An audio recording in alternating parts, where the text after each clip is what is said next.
What is up, guys? Frosty 0232 here with another Frosty Features. Marvel Strike Force has officially announced the fourth Horseman of Apocalypse, and surprise, surprise, it's what everybody's been saying it was going to be from the beginning. It's Archangel. So what Frosty Features is a comic book background on the new tunes and characters that are coming to Marvel Strike Force. So, if I can, I stick to the Marvel 616 storyline. That's the main storyline in the comics. So with Archangel, we're able to stick pretty very well to it. Archangel has been around forever, so there is a lot of information to cover on Archangel, so I will not be able to hit it all. I'm just kind of picking the stuff that goes more with Archangel, whatever. But yeah, so be sure to like, follow, and subscribe. Of course, before we get started, just go ahead and knock it out right at the beginning. Doesn't cost you anything but a couple clicks. I'll say it again, baby. Anyway, let's get on to it. Frosty Features Archangel.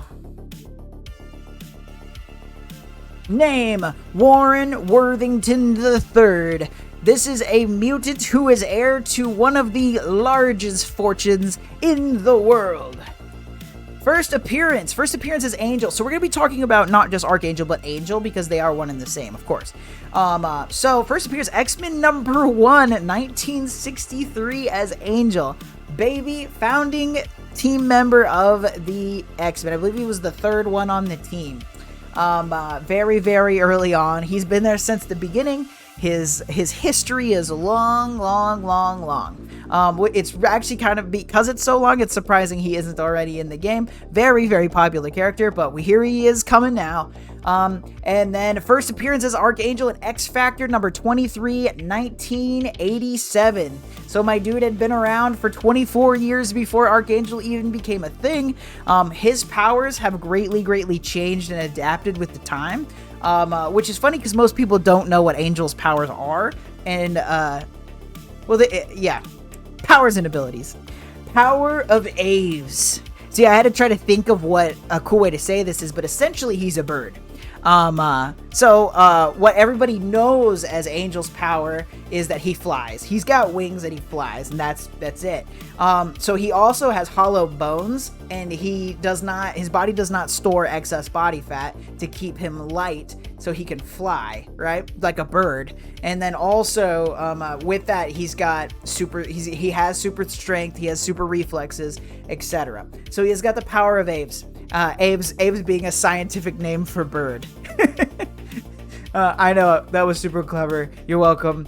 But as his character develops, so that's him as Angel, and then him as Archangel, he gains techno-organic wings. In a few Frosty Features, in a lot of comics, they talk about the techno-organic virus.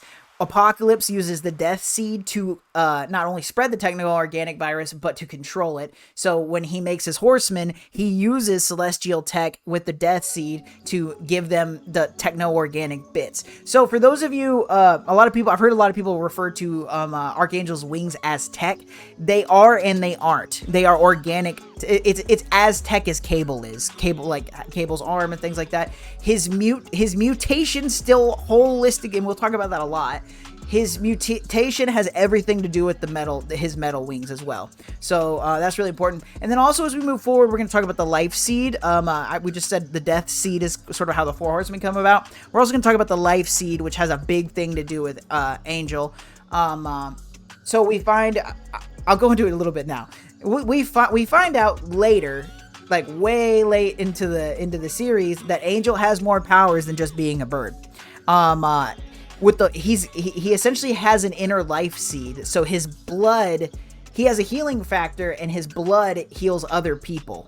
So he can heal other people with his blood. With Archangel, he burns other people with his blood. Also the techno-organic wings, I didn't say this. Archangel, famously, he shoots blades. So they're feather blades, and they're sharp as knives. I don't think they're officially adamantium wings, but they're unbreakable and can break through anything. Kind of the same vibe as adamantium. So there's that. So that's powers and abilities. Aliases: Death, Angel, Gabriel, Avenging Angel. So Death, obviously Four Horsemen, Angel being his kind of not given name, but the name he goes by. Gabriel, Angel of Death. And then Avenging Angel, he actually before he joins the X-Men, he is a solo hero. There's no he's in X. So chronologically, you as the reader, you see him in X-Men first. But as we go back and learn everyone's backstories before X-Men, he went to school. He was trying. He always tries to hide his mutation, like a lot of the mutants do. He ends up realizing he can help people with his wings because he can fly, so he starts helping people, and he goes under the name Avenging Angel until he goes into the X-Men. Affiliations: the Four Horsemen, of course, X-Men, X-Factor, and etc. Right? So ultimately, Angel is evolved in pretty much any iteration of X whatever, right? X-Corp, X-Force, X-Factor, all of the above. He founds a lot of them too, so he's a founding member of the X-Men. He is also a founding member of X-Factor, which my argument that his team, instead of being this Death Seed team that is currently leaked, not official yet, he also could easily be the fifth for X-Factor, but whatever. Doesn't matter. It's all good. I'm not mad. All right, but anyway, so multiple affiliations, different iterations of the Four Horsemen he's a part of. Background: New Yorker elite, born in Center Point, New York, to the Worthington family, Warren Worthington Jr. Being his dad. A lot of his backstory, ultimately, hey, I'm really rich. He's actually the financial backer for X-Factor, so they have their own, not Xavier School, but they have their own training facility, and it's all out of Warren's pocket. So yeah, he's very rich dude, yeah. Early signs of mutation. Something I personally find very interesting about Archangel that I think maybe you might find interesting. Most mutants show their mutation when they become a teenager. That's kind of a big thing, like especially when most famously you can think of Rogue and how she finds out her powers. When in the case of Angel though, the doctor after he was born noticed deformations in his shoulders, and he knew he would become a mutant. But he didn't make that known, and no one told Warren. So Warren ends up finding out after essentially he goes to college, and he starts getting these bruises on his back, which are kind of brutally depicted, honestly, until he actually sprouts wings and you see him binding his wings and stuff to hide them. But yeah, so I thought it was kind of neat. Early signs of mutation. That's very rare. Yeah. A flying Hulk. So I didn't know how else to put this, but one thing I find extremely interesting about, especially like modern day Angel. So, Archangel, Angel wings, and it's you're typically portrayed as a white dude with blonde hair, and then Archangel, metal, scary wings, and he's got blue skin, and he's more or less evil. He's very violent, right? So now, after a lot of events, and we'll talk about some of the events here on the next page, but after various events, we find that under stress, so when the Hulk gets angry, he becomes the Hulk. When Warren gets too stressed about a situation, he becomes Archangel again. Archangel will actually burst forth from his body, and he becomes Archangel. So he gets the metal wings back and everything, the whole deal. This also causes some of the plot lines where, Apocalypse is coming back, or Apocalypse is gone, and this and this and this. And then all of a sudden, Archangel's kind of back as Death, right? So it's very easy. And eventually he learns to control. He can kind of control Archangel, and sometimes he doesn't, just like the Hulk. So it's very similar. So I found that kind of fascinating. So I wanted to point it out. Boom. Relationships. Warren Worthington Jr. is his father. Catherine Warrington is his mother, and Bertram Worthington is his uncle, who is a villain by the name of Dazzler, who kills both Warren Worthington Jr. and Catherine Warrington, which is one of Angel's big kind of points, is that when his parents get killed by his uncle kills them so that he would inherit the Worthington fortune. He has a lot more relatives. They're all Worthingtons. There's a lot of storyline about the Worthingtons, but it's all mainly Angel based, so I try to stay away from it too much. But he has a lot of Worthingtons, but pretty much all of them are dead. He kind of, as it goes, he more or less is the only living Worthington except for Bertram, who I don't believe dies. To my knowledge, I don't think he ever dies, but the rest of his entire family dies. So there's that. Cool. Also, I want to point out another relationship. So the love triangle that you're familiar with, the most famous love triangle in Marvel, probably being between Wolverine, Cyclops, and Jean Grey, is actually a love square. I needed to do the visual aid square, because Archangel is desperately in love with Jean Grey, and he is always a part of that as well. Not as big as Cyclops and Wolverine, but he always is sort of, kind of, love struck and whatever with Jean Grey, and a lot of his plot points, a lot of his reasons for doing things end up kind of falling into that, oh, I love you, Gina, I'm gonna do this for you kind of situation. So becoming the Archangel. So we're actually gonna get more into Archangel now. Finally, this Frosty Features about Archangels, mainly about Angel. It has to be, right? So we're finally gonna get into Archangel. So with the X Factor, they're trying to save the Morlocks. We've talked about the Morlocks a few times in Frosty Features. So the Morlocks are essentially very mutated people. Essentially, they are mutated people that cannot hide their mutations. Similar, somebody like Beast could be a Morlock theoretically. So if they can't hide their mutation and they're kind of shunned by society, so they've developed a society underground. They develop society underground, and it's just kind of all these mutants that may not be able to defend themselves necessarily, but it's them kind of living together. And then as time progresses, Storm becomes the leader of them, etc., etc. We've talked about it a few times. So with the Morlocks, the Marauders are like, these are really weak, and we Marauders, MSF, right? They're like, these are really weak things, and there's really weak people. They're a disgrace to us as mutants, because in mutantdom there's a lot of elitism between mutants or whatever, so they've got these opinions, and they're like, let's go ahead and kill them all. Right? So the Marauders essentially are like, let's hop in the sewer and start butchering people, and then they do, and then X Factor's like, nah, dude, let's get in there. We're gonna stop this. We gotta stop this. They go down there. They're trying to save the Morlocks. They do, but the villain Harpoon, which is a Marauder that is not in Marvel Strike Force, Harpoon throws harpoons at Angel and ends up, which, let's talk about strategy really quick. I don't think Angel should have been fighting anybody in a sewer. His prowess is aerial combat, and fighting in a sewer is sort of the opposite. But we had to take Angel out some kind of way. Harpoons him to a wall through each of his wings, right? And the damage done to his wings is quote unquote not repairable. His wings are toast, and so they get infected, and they go to a doctor, and the doctor's like, well, you're gonna have to cut him off, dude. And he's like, yeah, I don't want to do that. And like, yeah, well, you're gonna die if we don't. So they remove his wings, amputation. And Warren spirals. He gets super depressed. Doesn't know what he's gonna do with his life, and he decides he's gonna kill himself. And he wants to fly one more time, and the only way he can do that is in one of his jets. So he's gonna fly, crash his jet. So he gets in his jet and he's flying and he's contemplating life or whatever. And then right when he kind of decides to attempt suicide or whatever, poop, he teleports away. His jet blows up.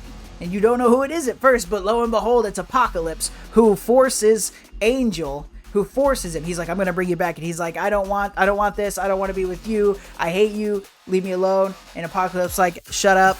I'm gonna do stuff. And he turns him into Archangel, right? So using the Death Seed, using the Celestial Tech, it makes his skin turn blue, and he gives him the metal wings, and he gets that cool new costume.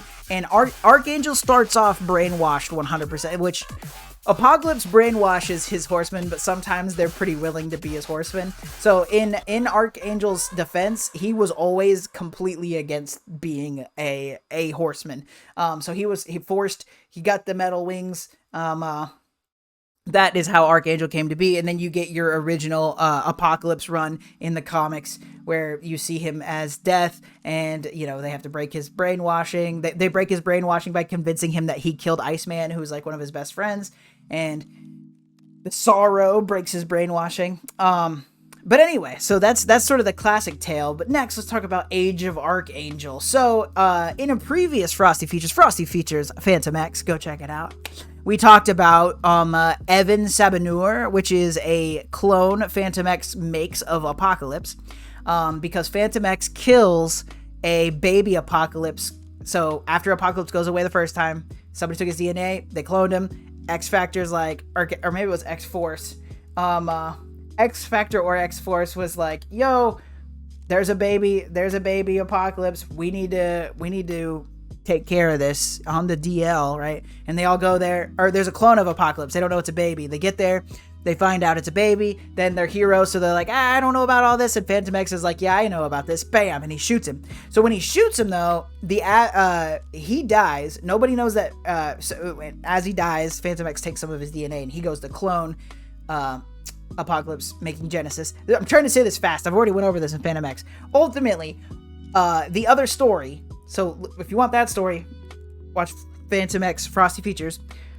The branch, they kill baby Apocalypse, and the absence of the Apocalypse makes the Death Seed and Archangel react. So that Death Seed and Archangel essentially turns Archangel into a new Apocalypse. So his goal now is to find a Life Seed, Death Seed, Life Seed, Celestial Tech, right?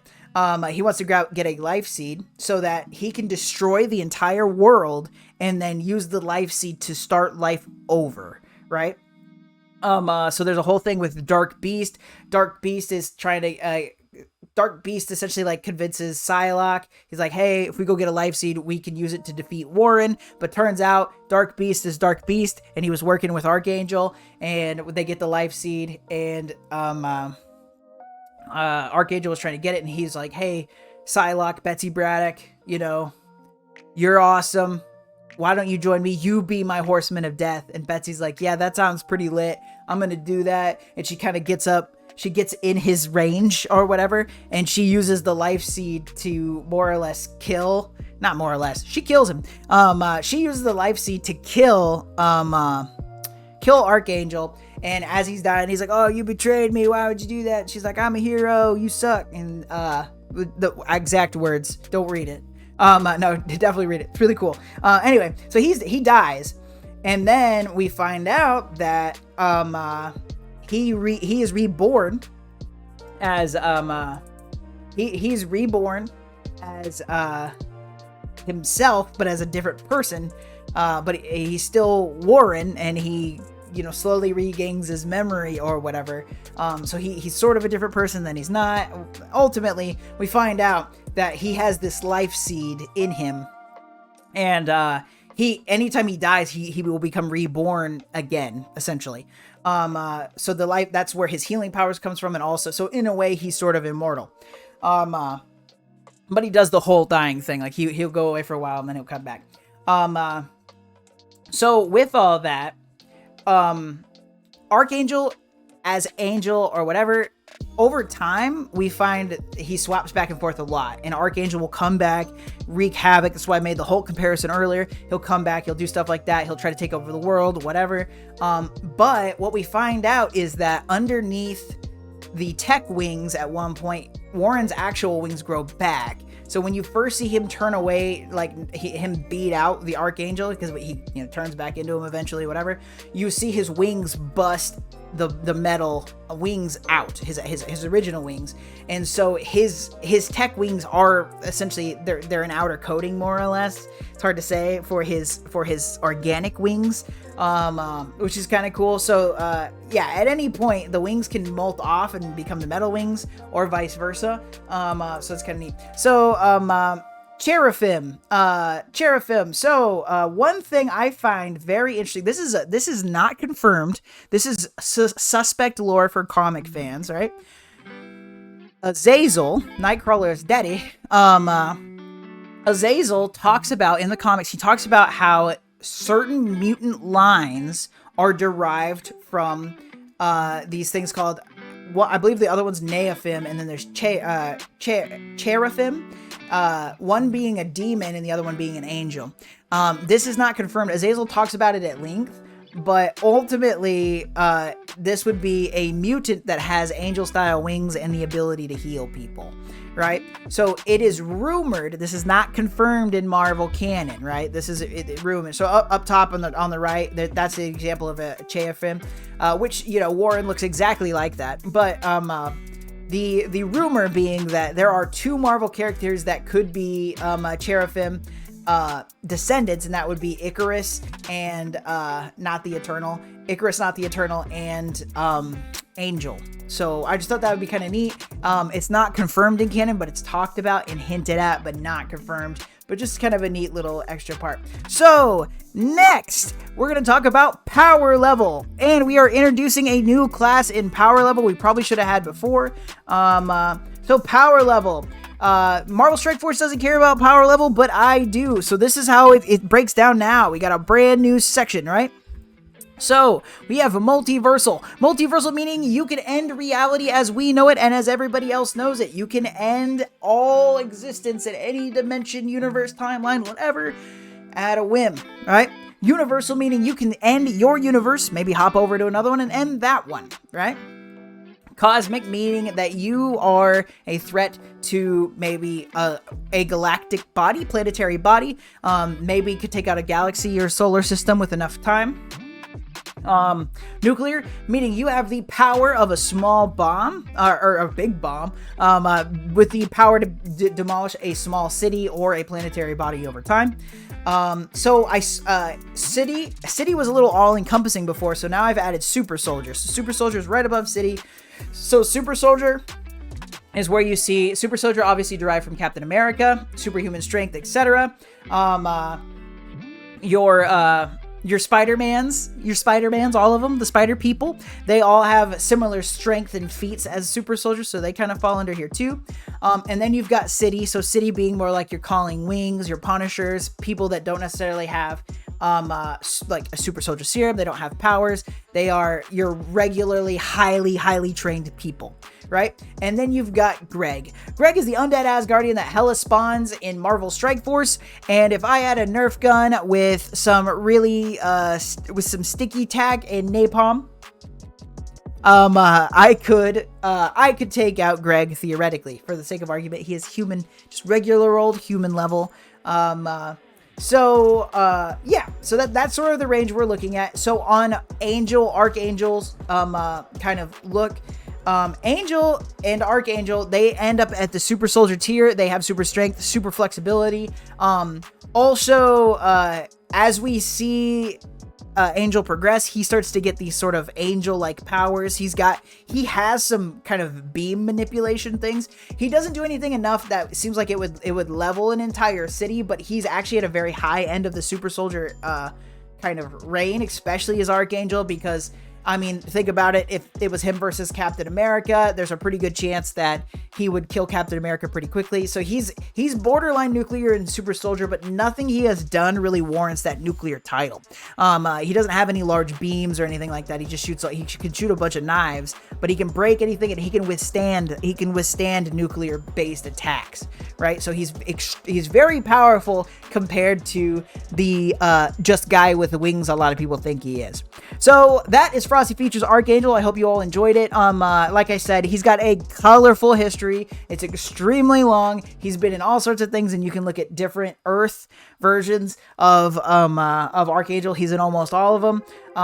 And Angel, the Archangel arc happens in all of them too. He's in everything. So I definitely missed some stuff. Let me know if there's something that you feel like I should have brought up in the comics. Anything you feel like I just straight up got wrong, let me know. Or if you like it, whatever. But hit me up in the comics. The comments, not the comics, but you could do that too. Make sure you like, subscribe, and share. It helps the channel. I'd really appreciate it. Also, I stream on Twitch every Sunday at 8 a.m. at the link above. Yeah, that's where we do Frosty Features. We hang out. We have a good time. Just go through MSF stuff. So make sure you stop by. Thank you all so much for everything. I hope that you all have a fantastic week. And most importantly, y'all, stay cool.